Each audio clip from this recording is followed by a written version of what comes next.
the MAGA movement has taken up institutional residence in the Republican Party, I think does give it a durability that lives beyond Trump.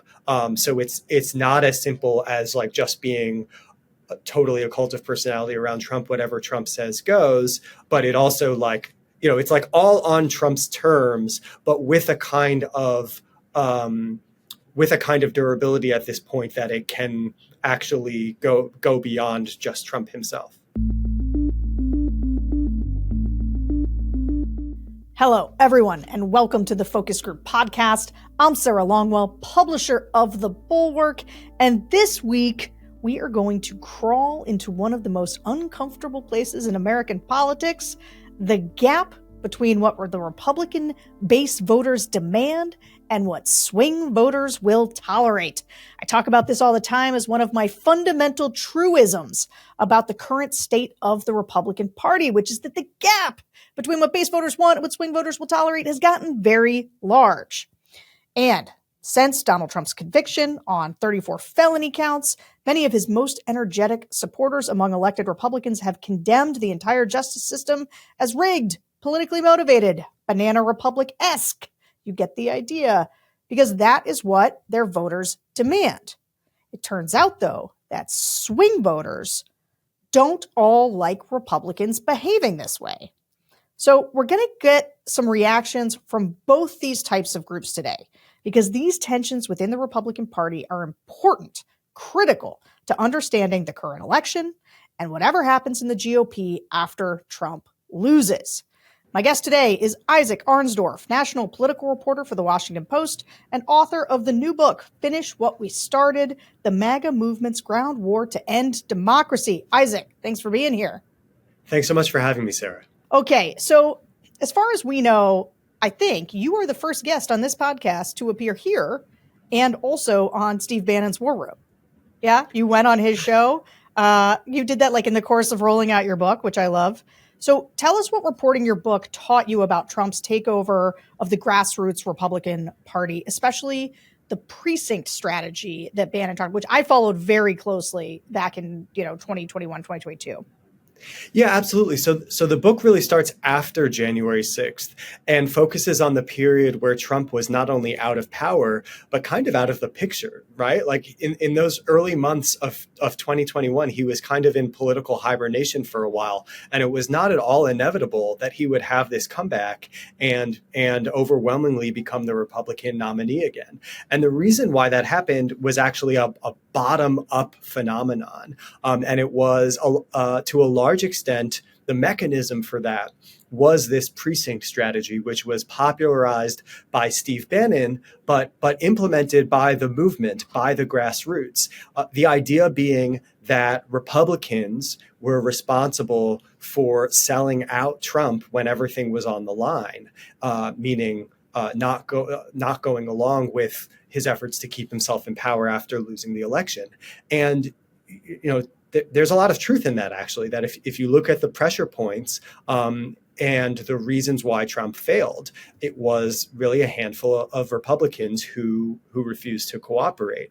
And so the idea was that the movement needed to purge the party of people like that and get rid of all those Republicans so that would never happen again. And that started, it's called the precinct strategy because that started at the lowest rung of the party ladder, the precincts. And from there worked up to the districts and the counties and the states. And eventually, this actually happened after I finished the book, but it resulted in the change that we saw at the very top of the party pyramid at the RNC. When you were doing this reporting, were a lot of these folks sort of traditional Republicans, like into the party, or were they people who were like, no, Trump gave me life, political life? Well, I mean, there's also a group of people who I think were kind of traditional rank and file Republicans who became MAGA Republicans, totally. Right? So it was the process of both bringing in more radical voters who were marginalized by the traditional Republican Party and Trump welcoming them into the fold, but also by the process of the way that Trump talks and all the things that he and his movement have lived through over the past 8 years of radicalizing the existing rank and file and just kind of mainstreaming that extremism to the point that that's the party consensus now. You're 100% right. The existing Republican Party elected Trump. Like he became their nominee. And now part of that was a big fractured field, but he was offering something that not only did the Republican base want, but the Republican base, there has been, Charlie Sykes used to have this formulation.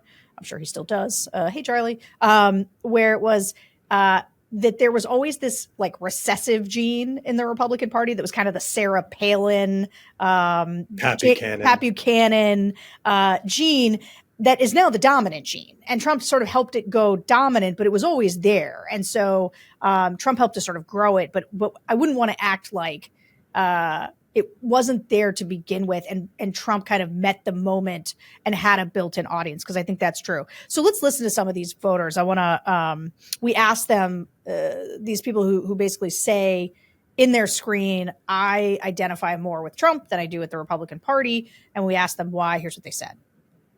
And I think the biggest problem I have is that the Republican Party is happy with losing.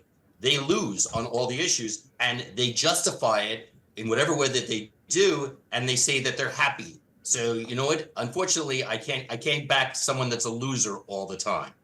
I find them to be very spineless and very two-faced.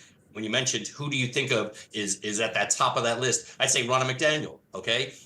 She's not ever been for our interest. She's lost every election that we've been in. And she's just looking for her next job, whether she's going to either be a lobbyist or she's going to go work as a commentator for CNN or MSNBC. So that's not who we stand for. I think that there's been some people in there that need to go. We need new people in with new ideas that are for the people. They seem to tend to focus on what will advance themselves personally.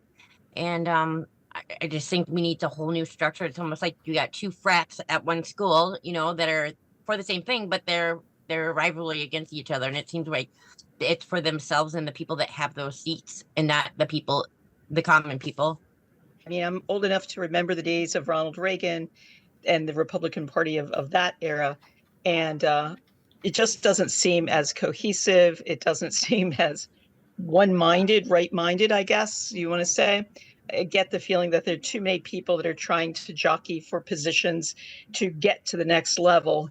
I still don't quite get what Nikki Haley did and why she did it for so long. But she is but one example. I see like a Laura Boebert, Matt Gaetz to a certain extent, but Marjorie Taylor Greene as well.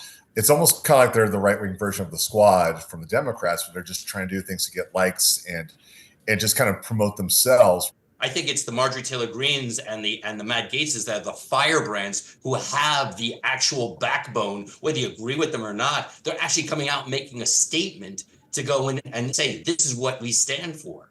I'm just getting disappointed that a lot of them aren't even backing Trump anymore. I think they're so afraid of how they're going to be viewed. They don't even want to back him. And they're kind of all over. Some are just very conservative. Some are middle of the road. Some are going along with what all the Democrats are saying.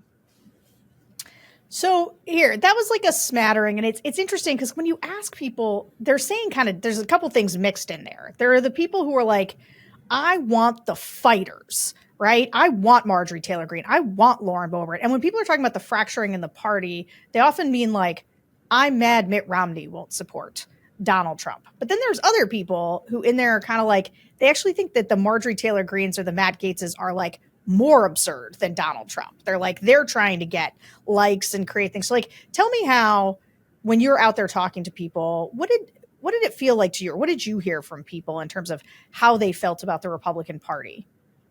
Well, I mean, part of what's interesting about this conversation also is it reminds me of how like even Trump himself is not necessarily immune to some of those conversations. Like there were instances with certain endorsements in the midterms where there was like a sense that like this wasn't a real Trump endorsement. And like even Trump could get there is some kind of like intangible authenticity that even he could get out of step with. And it very much is a feedback loop, like a give and take between him and the supporters, which I think a lot of people who talk about it as like just a straight cult of personality kind of underestimate. But it's interesting to hear, in view of the transformation of the actual Republican Party that I've been documenting. It's interesting to hear how the the party is still viewed as not on the team, and the party is still a punching bag for frustrations or an obstacle to the movement, even to the extent that the movement has come to occupy the literal party structure itself.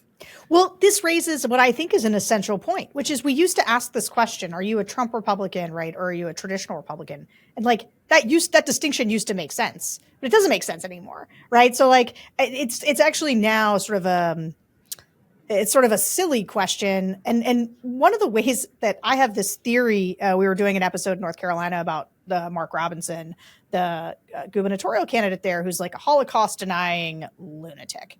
And he's polling behind Trump, although he's been actually gaining some steam recently. And I've actually been like, man, Trump is starting to sort of benefit from the absolute insanity of some of these other Republicans, where Trump now looks slightly more normal. And it's interesting you said feedback loop, because I talk a lot about something I'll call the Republican triangle of doom, which is the toxic and symbiotic relationship between the right-wing infotainment media, the elected officials, and the voters. And it is very much a self-radicalizing loop. And to the extent that, as this one guy was talking about in there, they now have these incentives toward likes and, to be seen as a fighter, to be Trump-like. Like, Trump created those incentives. And yet Trump is still seen sort of as more moderate than some of his, like, the gremlins he created when he threw water on the Republican Party. There's not really a question in there. I guess that's an observation, but what do you think about that? Yeah, I mean, it's almost like, Trump, the way that he totally transformed the conversation, right? Like the redefined what the party stood for, and like the playbook of being a politician, a Republican politician post 2016. That by being such like a hard break with the political dynamics in the party before that, it creates room for like experimenting around the edges of of the new dynamic that he created, which, yeah, in a weird way, like results in some people seeming further ahead than him. Yeah, right. Like Carrie Lake and Marjorie Taylor Greene and Lauren Boebert and this guy Mark Robinson, like they have a certain essence of Trump, right? They're like really out there. They call people names. They're super aggressive. They say the election was stolen. They live where the base is, but then they also, just deny that the Holocaust happened, or have these really, really intense positions on abortion. And actually, one of the things I found super interesting about the Trump group was how many of them were like, when they talked about what they didn't like about the Republican Party, they were like, talked about it being too socially conservative, because they see Trump as much more of a social moderate. They mean like Trump's better on abortion and better on like gay stuff. They don't like love the trans stuff or whatever, but like they're kind of fine on gay marriage, and they are not interested in a Christian purist like Mike Pence. They want, someone who's had 3 wives and sleeps with porn stars and like doesn't really have much of a moral compass on those types of things. Yeah, that stuck out to me too. But I'm of two minds about it, because I think it's both true that we've seen that like Trump imitators have not been able to replicate his success. Like the stolen election myth hasn't really worked for anyone else. Like they're just losers. But at the same time, the way that the MAGA movement has taken up institutional residence in the Republican Party, I think does give it a durability that lives beyond Trump. So it's not as simple as like just being totally a cult of personality around Trump. Whatever Trump says goes. But it also like, it's like all on Trump's terms, but with a kind of durability at this point that it can actually go beyond just Trump himself.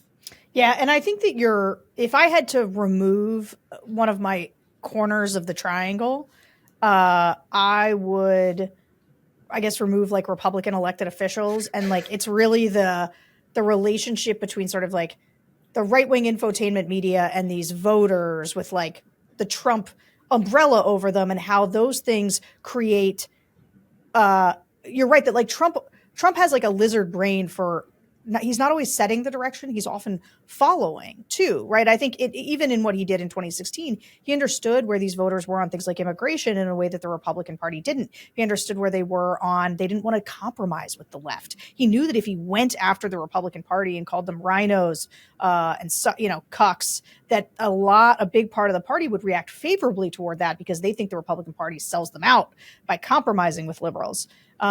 Anyway, I just think this is a very important point that you're raising, and really essential to understanding that people are like, well, it's all Trump or it's just the voters. And it's like, no, man, these things are working together like a symphony to create a new political order and a new dynamic for the Republican Party whenever I give a speech or something, I'm always like, none of you know who I am, so you're not going to remember me later. But like, if there's one thing I say that you're going to remember, I want you to remember this.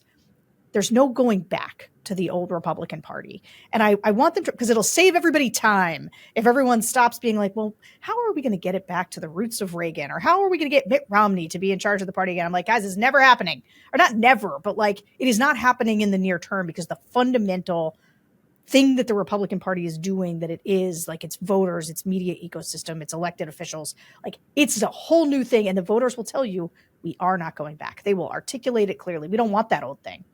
Absolutely. But the flip side of this feedback loop, or this like self-radicalizing bubble, is how it's veering off from the experience of everyone else, and getting more and more detached from the middle and the Democratic Party, and stranding. I'm sure we're going to get to this in a minute, but stranding these traditional Republicans who are still Republicans, but are not MAGA, and are totally at a loss for understanding.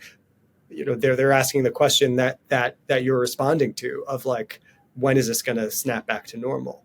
Yeah. Okay. Well, let's get into that right now. So as I said at the top, one of the things I think Trump's trial kind of laid bare is the gap between what base voters demand and what the swing voters will tolerate. So let's listen to what base voters are demanding, starting with how they talked about the elected Republicans who showed up to support Trump during his trial. I think it made it obvious who was pro-Trump and who was supportive of him, because it was only those few that are supportive that showed up. The rest of the rhinos did whatever they wanted.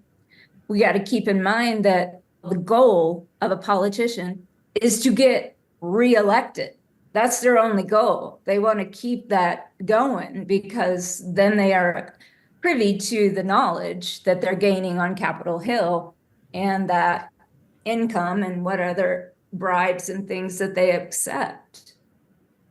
The fact that we don't have any pushback from our Republican governors, I mean, everything that's going on with Trump with the trials, maybe one governor out of 50 has come out that it made a statement about how this was unfairly being done to Trump, or the fact that we don't have any attorney generals going after the Biden family. None.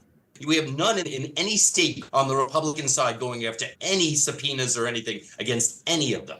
I would like to call out and congratulate the governor of Texas, in the sense that once he started putting those illegals on buses and shipping them up north, it then became not just a California, Texas, Arizona problem with border crossings. It now became a national problem. He really had the fortitude, the courage to take the slings and arrows by doing that. Now, I want to contrast those voters with a group we did right after the conviction of two-time Trump voters who were kind of out on Trump because of January 6th. And so they were already like, didn't want to vote for this guy again. But listen to how they talked about the elected Republicans showing up at Trump's trial, and then some of these GOP types more broadly. I think they've come off as lickspittles and toadies. I think they want to be vice president and they're sucking up to him. And it is embarrassing, and they are embarrassing. I think the Republican Party has just destroyed itself. I think that Lindsey Graham was absolutely right 8 years ago when he said, we are going to get everything we deserve and we're going to deserve it. I'm sorry, I'm paraphrasing. I messed that up. I don't know. This is not Ronald Reagan. This is not the small government crew. I don't know who these people are, but I'm not interested in hanging with them. In Ohio, J.D. Vance wrote a best-selling book called Hillbill Elegy. And in his book, he denounced Mr. Trump. And then he wanted to be senator, so he changed his mind. In my view, he sold his soul to get elected. And we recently had a primary for the opponent to Sherrod Brown, and all three of the Republican primary candidates were kissing up to Trump. They want to represent Mr. Trump. They don't necessarily care about the voters of Ohio. And I find that very unsettling, disturbing, and troubling. The Republican Party doesn't seem to have backbone courage of their convictions. Nikki Haley, she was not Trump this, not Trump that. I was giving her a little bit benefit of the doubt that maybe, just maybe, and now all of a sudden she caves after he called her every name in the book. The difference between our persuadable swing voters and our deep MAGA voters. In your reporting, like, did you see this contrast much, or tell me how it showed up in your reporting? Well, I mean, what was amazing to me about those conversations, I mean, like, I think you called them swing voters, but like, these are two-time Trump voters. That's right. Like, these are Republicans. Yep. And, but when the conversation was so interesting, because when Megyn was asking them about, like, what was their breaking point, like what finally turned them against him, they did mention January 6th, but they mentioned a lot of things that happened before. Like they mentioned Access Hollywood, or they mentioned injecting bleach, and it was kind of like what I guess the way to interpret it is like, it was all the things that they knew that made them uncomfortable that they were suppressing, and that once they had enough, it could all come out. It was kind of freeing. Wait, can we sit on this for 1 second? Because actually, I think you're onto something that's super important that people don't get. Okay, so I do use January 6th often as a stand-in for like the breaking point. But it is true that when you listen to voters talk who have voted for him twice but are out on him, they will often say things like, it's how he treats women. And you're like, well, he treated women real bad like the whole time. That's not like new information. And I think that what people have to understand about what January 6th did is it was like the permission to break for a certain kind of voter. And it was like they were always hated certain things about him. They held their nose and voted for him. And January 6th was the moment that they and probably other people around them were like, I'm done. I'm out. No more. And these are the people that are kind of holding that line because they never liked him much to begin with. Does that sound right to you? Yes. And, admitting you were wrong is so hard. Yes. It's like the hardest thing for a lot of people. And that's why I never do it.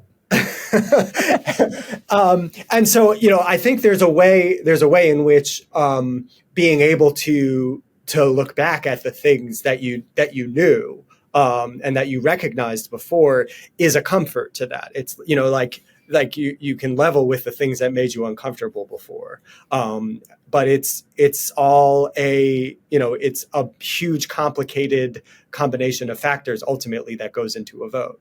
Super true. Super true. Okay. So here's the thing. One thing that caught my eye in your book was from the last governor's race in Virginia. So Steve Bannon and then one of his other talk radio people, they were defending Glenn Youngkin when he did things like condemn the flying of the flag during January 6th at a campaign event in his honor. Bannon would like reassure his audience that Youngkin was really on their side. He was really one of them. and really believed that the election was stolen. And so Youngkin was able to sort of successfully walk this tightrope where he kept the MAGA crowd on side without alienating the moderates in Northern Virginia, which is like what you need to do basically to win in a lot of these swingier states. So for you, we heard earlier that many in the base of the party are sick of the GOP losing all the time. But how much does the MAGA wing of the party care about hitting the balance between satisfying their base and actually winning elections? Like, what's the difference between what, say, Glenn Youngkin did and what many MAGA candidates did in 2022? And how did the MAGA crowd reckon with their candidates underperforming in 2022? By believing that the elections weren't fair. I mean, right? Yeah. But, I had an amazing conversation with Bannon right after the midterms where he basically said, hell yes, it was the traditional Republicans who wouldn't accept these MAGA candidates, and they were the reason that we lost the midterms. But to Bannon, that's not a reason to moderate and try to win them back. He's saying to hell with them. He's saying we got to go out and find more MAGA voters. So, they agree. Bannon and the non-MAGA traditional Republicans agree that that antagonizing the traditional Republicans who actually vote is the reason that Republicans have consistently underperformed in the Trump era. But I guess it's a difference of opinion on whether that's a good thing or a bad thing, because, Bannon wants to just reinvent the entire Republican coalition rather than kind of tinkering around and getting to 50+1, through the path of least resistance. I'm so glad you're our guest today, because you are hitting on some of these things that are just, people do not understand what's happening right now, right? They don't understand this that the Republican Party, like right now, everybody's like, why isn't Trump courting the Nikki Haley voters, right? Why is he saying permanently banned? That's bad politics, which I agree. It's bad politics. Politics is a game of addition, not subtraction. But it's not that they do understand it. They just want different voters. They don't think that they can sustain the coalition of the college-educated suburban voters that used to make up the Republican Party. They are going to Black voters, Hispanic voters, more white working class voters, and they are trying to put together a multiracial working class coalition that hates establishment politicians, that wants to burn it all down, that is angry, has a lot of grievance. And so they are, Bannon is saying, and this is exactly right, he's saying, we're going to go get different people. Like, yes, that cost us this election, but our coalition that's coming together is just, we got to get rid of them anyway. And by the way, like, that's not insane. It could work. Insane. I mean, ordinarily you would view it as it is harder to like get infrequent voters to vote than to persuadable, reliable voters. So there is a way in which they're reaching for the high-hanging fruit. But you have this really strange dynamic now for the first time in a while where the low propensity voter leans Trump instead of Biden.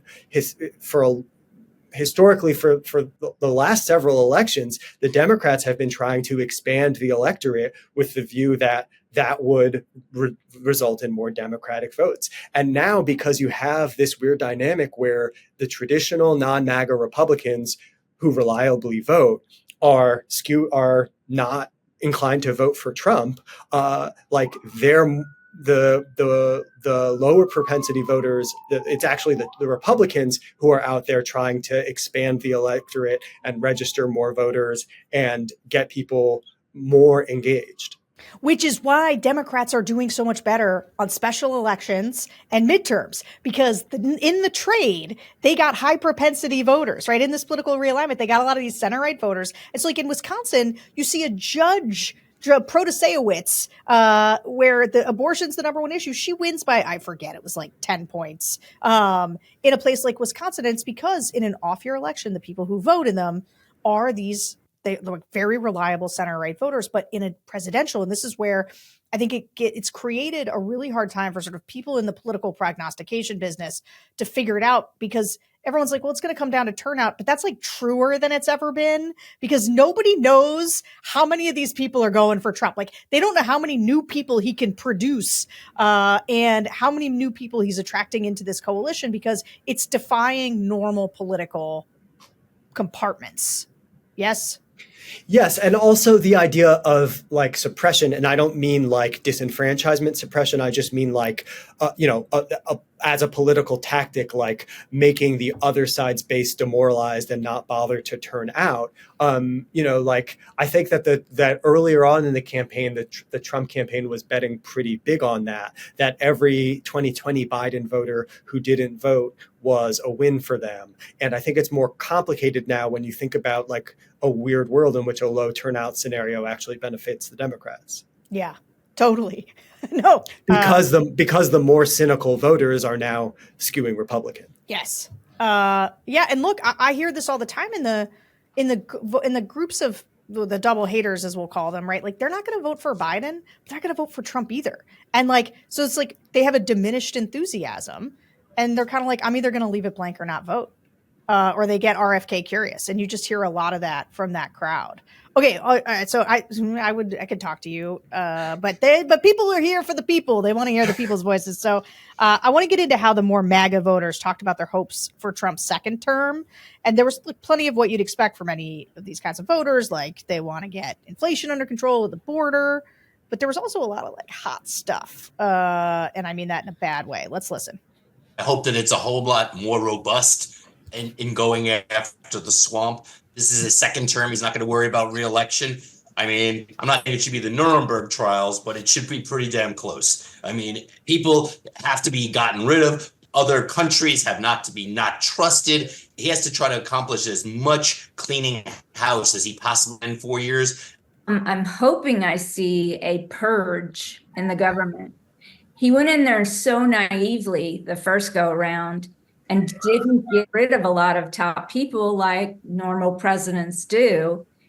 And he got burned for it. And a lot of people like Mike Flynn got burned for it. So I hope that he purges from the top and says, you're fired, get him out of there, because nobody's trustworthy in the swamp. I mean, I've lived in DC. I know what it's like. Just hope he doesn't hold back. It's not like he has to worry about keeping people in the middle on his side for re-election. I hope he just gets in there and gets it done, makes the most of his time. And whoever his VP is or other people in the party starts getting them ready to keep it going. Because we all know he only gets 2 terms. So someone's got to keep it rolling. It's super cute how people sort of think he only gets 2 terms. I mean, he does technically, but or that he would condescend to just deign to just do 2 terms. But one of the things you often see Trump saying, or like you often see Trump saying things like, I'm your retribution. And that gets people like this fired up. Like they're like, yes, like he's the velociraptor that learned to work the doorknobs. Like go get him, open the door, go eat some people. But then he kind of walks back that kind of rhetoric, or he acts like he's joking.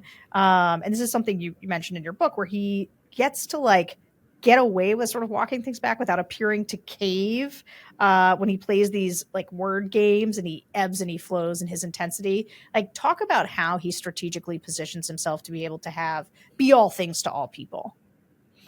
Well, what stood out to me is when Meghan asked that same group if they wanted tit for tat retaliation, if they wanted Trump to get in and go after all his political opponents and throw them in jail, they actually said no.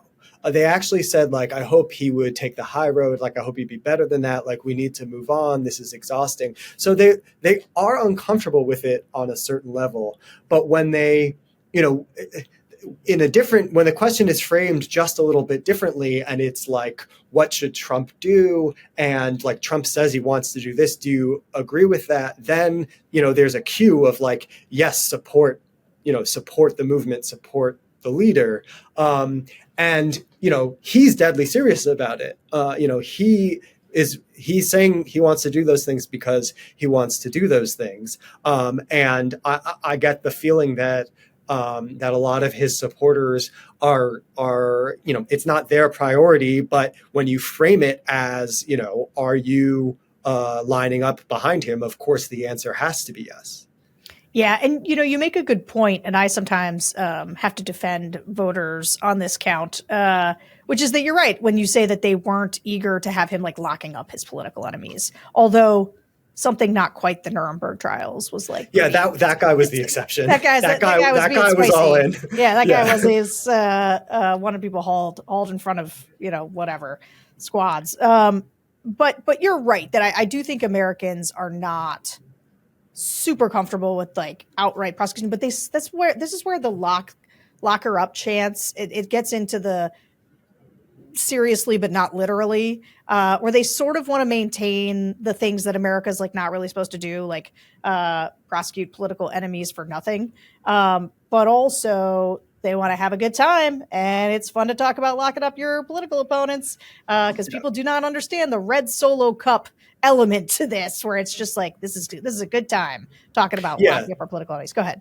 Well, so to answer the question you actually asked, the main tactics that he uses here are humor and rubber glue. And so humor meaning, like I won't be a dictator except for day one, wink, like I'm joking, but actually I'm totally serious about the things that I want to be a dictator to do, quote unquote.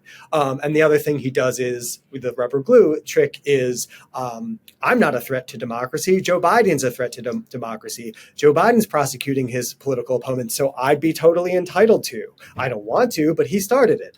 And with both of these, in what I've learned from interviewing experts in historical authoritarianism and just in political rhetoric, the move is to desensitize voters.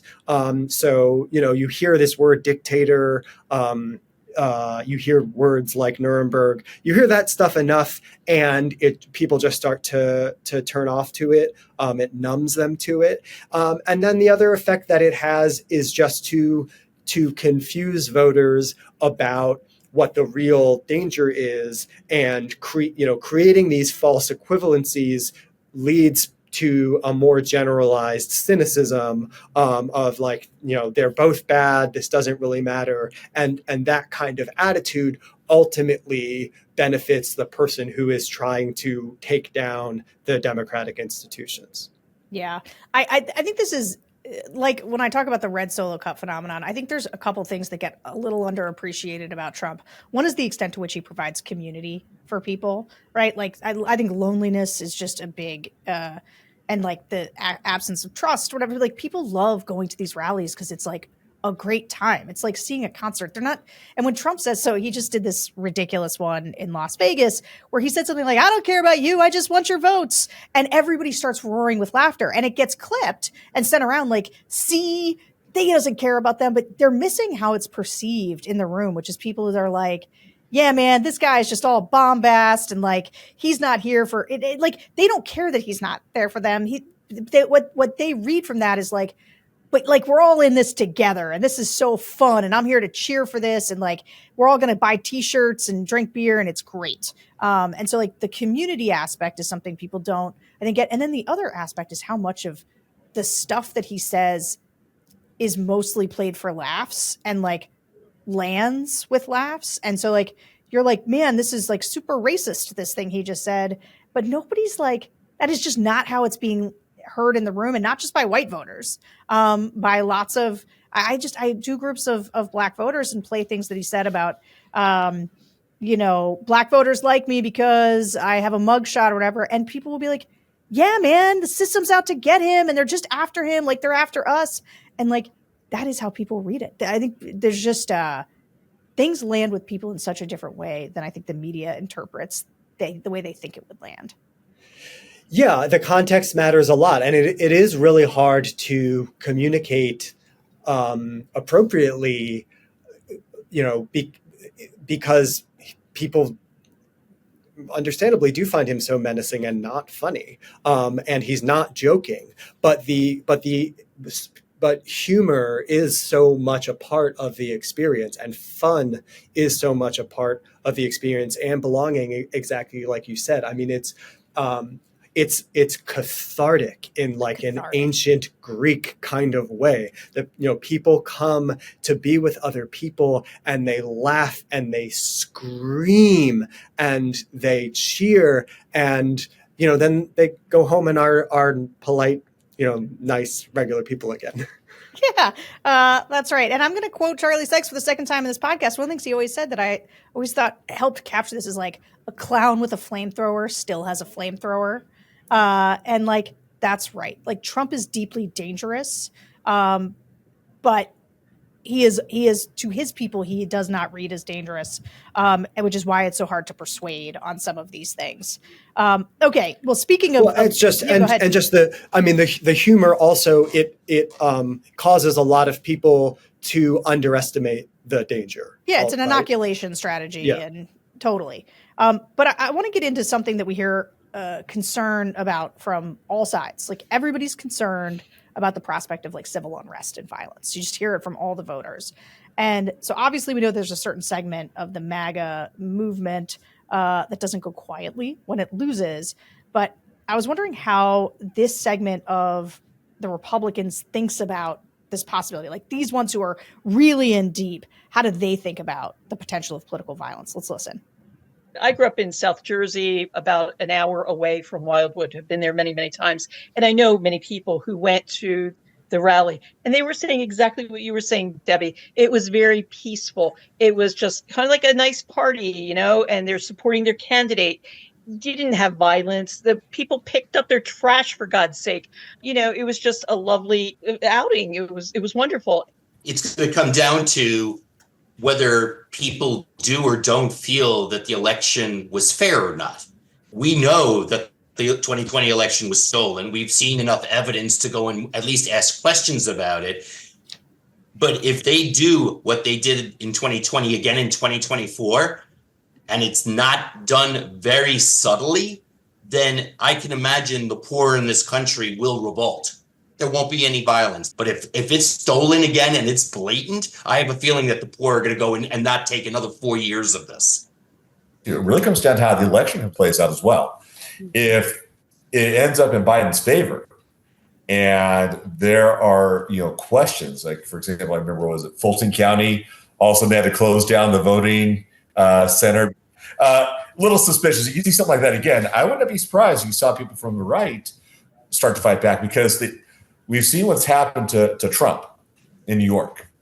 Because the left are like petulant children.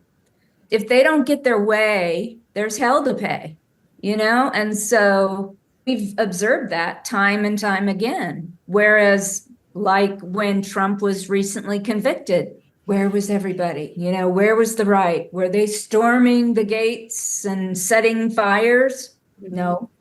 I think it's plain and simple that we have morals and we didn't get that participation trophy. So one vignette from your book is about a woman from Georgia named Sally, who was a zealous poll watcher in 2020 and worked her way up within the party apparatus the last few years. And she went to a Stop the Steal rally on January 6th. And when she saw the riots on TV from her hotel room, it just didn't compute that that's something Trump supporters would do. And she was immediately posting on Facebook that the Capitol protest was fine until Antifa co-opted it and committed violence. So listening to those voters kind of be like, they are prepped and ready to say that the 2024 election is unfair. What do you think the MAGA effort to overturn the 2024 election might look like? And how do people inside the MAGA movement that you were talking to for the book, how do they think about violence? Because it seems like some of the people in this clip, right, they have like sort of a lust for the revolution, but they're not going to take responsibility for it. It's the other side's fault. Yeah, exactly. I mean, what scares me about those clips is that in contrast to the Trump to Biden voters and the two-time Trump voters who were drifting away from him, who spoke about the possibility of violence with a lot of fear and apprehension, I'm not hearing that from this group. It's very matter of fact, like, that just might be how it has to be. And that starts from the top. That comes from Trump himself, who has said directly, we'll have to see how it goes, and then maybe violence is a possible response. And he is priming.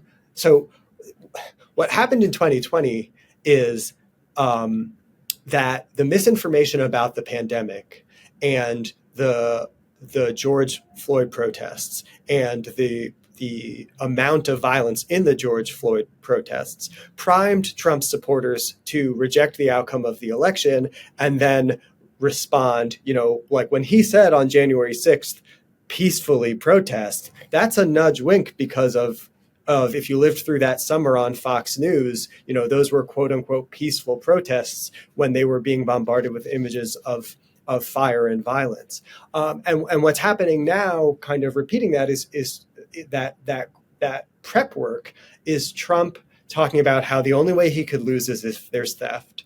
And the RNC, now that Trump controls it, getting a head start on these legal challenges. So they're laying the groundwork now with a lot of cases that, probably aren't going to go anywhere, maybe aren't even meant to get any legal outcome, but are, this isn't a mad dash after election day to try to overturn it. They're trying to seed those predicates now, so that in the event that he loses, there's that much more plausibility.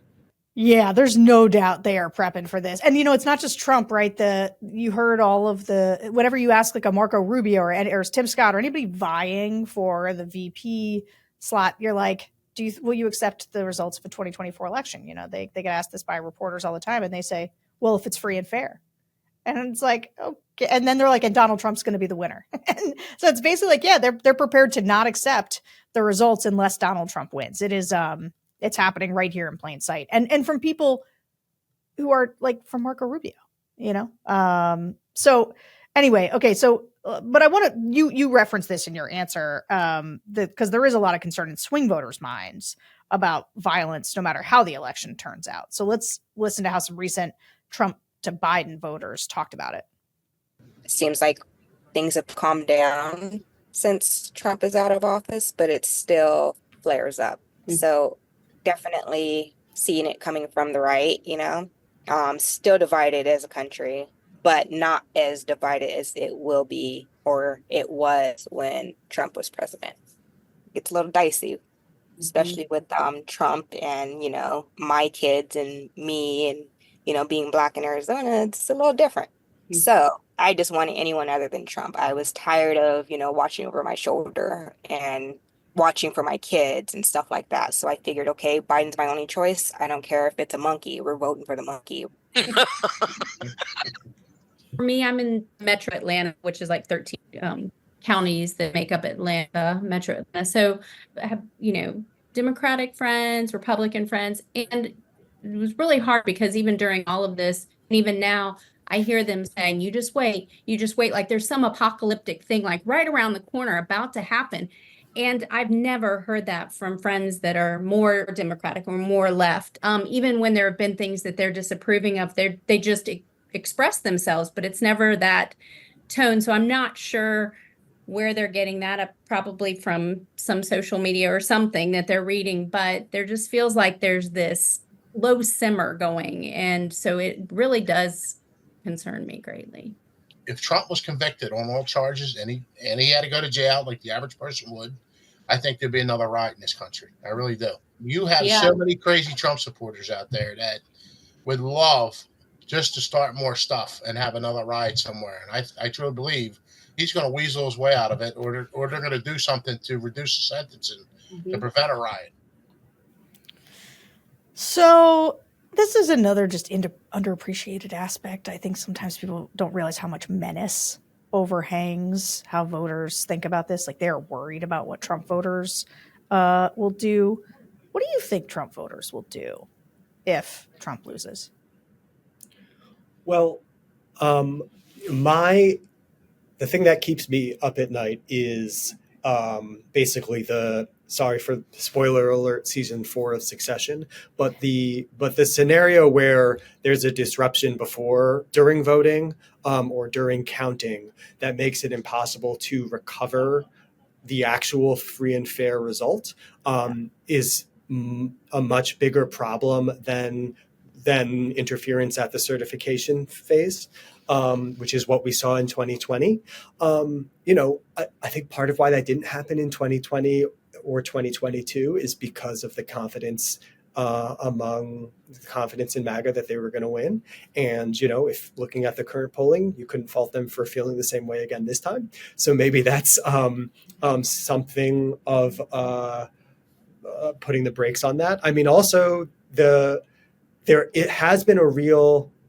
People often ask me why there hasn't been more violence around the indictments or the convictions. And the truth is that the January 6th prosecutions were successful in dismantling the organized violent extremist groups and in deterring people by making them think that there could be consequences, or actually even more commonly that like any demonstration is a sting operation, is an FBI setup. And so that's been keeping people away.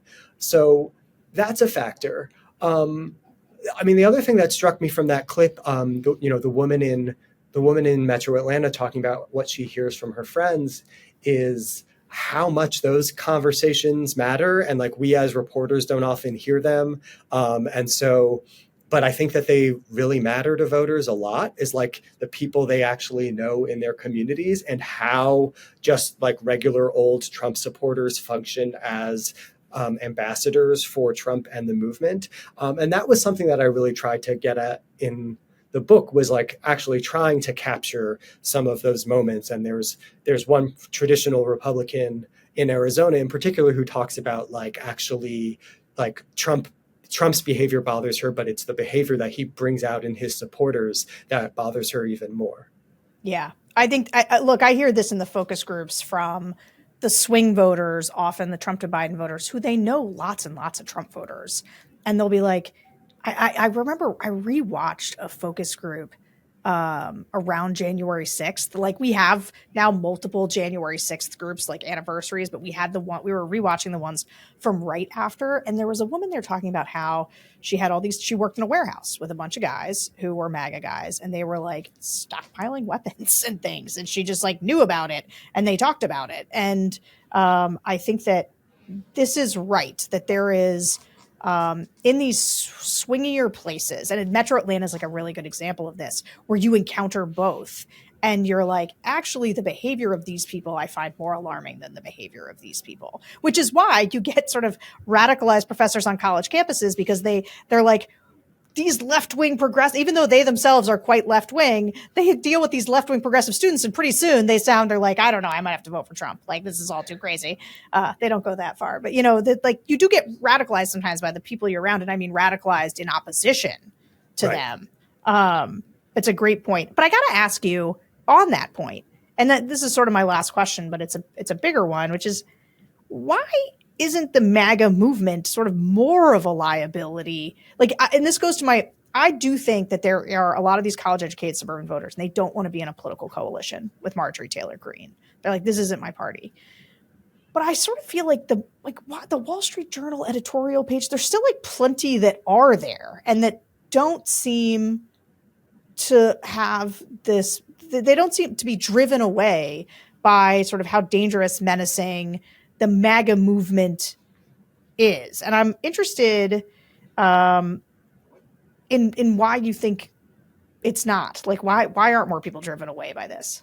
Well, I mean, the research suggests that most people are, right? And the Democrats, there's also in the book how the Democrats learned to love the word MAGA as an attack on Republicans because of its ability to drive a wedge between MAGA Republicans and persuadable moderate Republicans. And, you taught me a lot about this too. And, so like empirically, there actually is a lot of evidence that MAGA is a huge political liability. There is. I guess I'm just like, why isn't Joe Biden winning by 20 points out of the sheer like insanity of what's happening? Like, I guess for me, it's more because I agree. Obviously, I do talk about this all the time. This, like, at the margins, this is how you win. These are the people you need to persuade.